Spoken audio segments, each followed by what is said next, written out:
Hey, it is your buddy Peace and Harmony with you here today. Much love going out to all the beautiful empowered harmonizers. And we are zooming in and focusing in today on a great viewer question, and that is to look more in depth at doublespeak. In other words, the ability of a psychopath to twist and distort the meaning of words, the meanings of images, and how they get this distorted and confused and con others into thinking like they do, to feeling like the way that they want them to feel, and making another essentially lose control of their ability to feel and experience things in the way that they usually do, and instead give this up for the way that the psychopath perceives, views, and experiences things. So in other words, how do they get others just crawling right into their hand in order to distort the meaning of things, the experience of things? Things tend to lose their aesthetic value, that the way that you usually relate to it, it becomes like a heightened or distorted perception. In other words, they will use connection of and distort the meaning of things like love, like freedom, curiosity, the way that they relate to animals, colors, and how they then make a connection, and they create a new connection with the meaning that the psychopath wants you to experience versus what is natural, what is organic, and what is life-giving to you. But before we get started, I just want to give a huge shout out to those of you who have recently made a contribution and donation to the channel. Thank you so much for your investment in yourself. Thank you so much for your viewership and putting some skin in the game. I really do feel that once you make that step, your application quotient, what I basically call your AQ, goes way up. Your ability to apply the tools that we discuss here says, you know what, this is serious. This is important.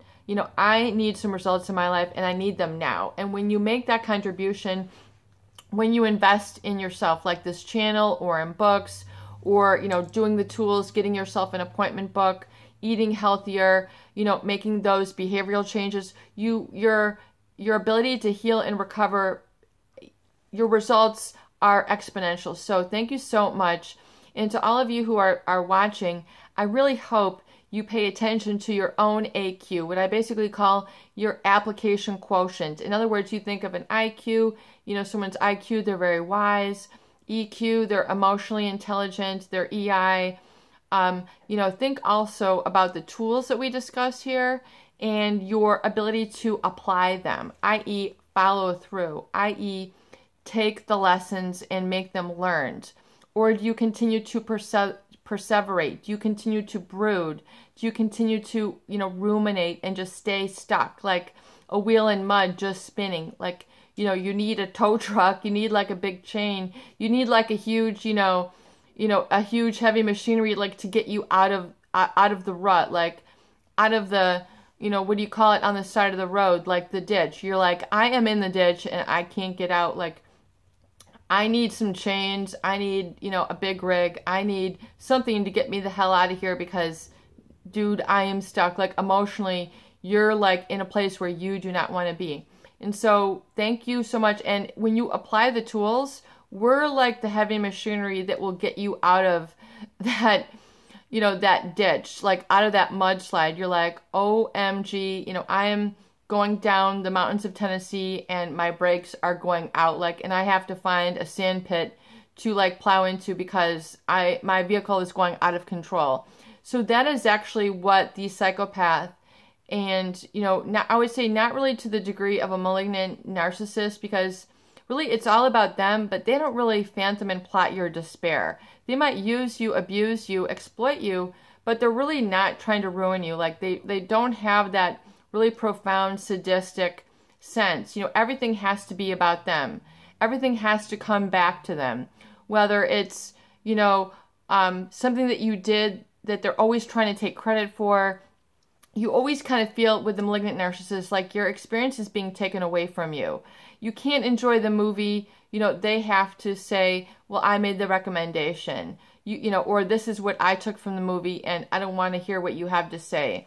They're the people who, you make an advancement at work and they're going to be like, well, thank God I was there to support you. Like, they're not seeing your contribution. They never want to validate it. They never want to fan the flames of your life. They might, try to extinguish your flame.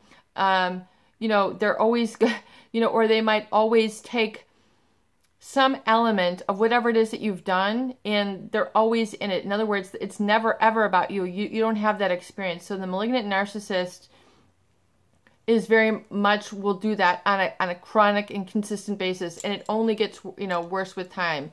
You can't have your own dish at a restaurant without them picking out of it, or they can't stop talking about your food. In other words, it's like they're almost basically taking the food off of your plate and eating it. We had a viewer who discussed, like, he was grilling he was putting some steaks on the grill, and this individual was just like, well, it's so good because of the marinade. That's really not always true. That's not true, because if you char the steaks and you don't cook them well, they're not going to taste well. They're trying to take the power away from you. They're not giving you credit for your skills. A chronic problem where you will not be validated for all the skills and cooking talent that you have, the ability to get the heat right, how to apply the seasoning, how to, move and work with fire to, sear the steaks just right so they're juicy.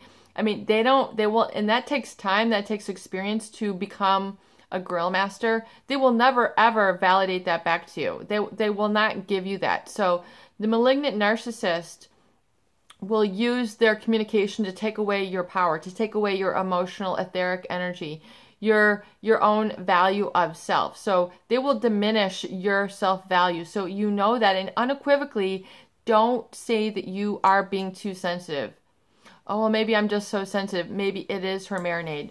No, these people will chronically and consistently take away your thunder. You cannot even have an illness without them saying, well, so-and-so had this and I did this, or, you're not, they will never ever give that to you. And you need that. You need to be around people who validate your talents, your own emotions, your own etheric energy. That is called empathy. When you feel that, that is empathy. And those individuals who are secure in themselves enough to validate that back to you, to be like, that is an amazing steak. Oh my God, that was delicious. That was like amazing how you prepared that.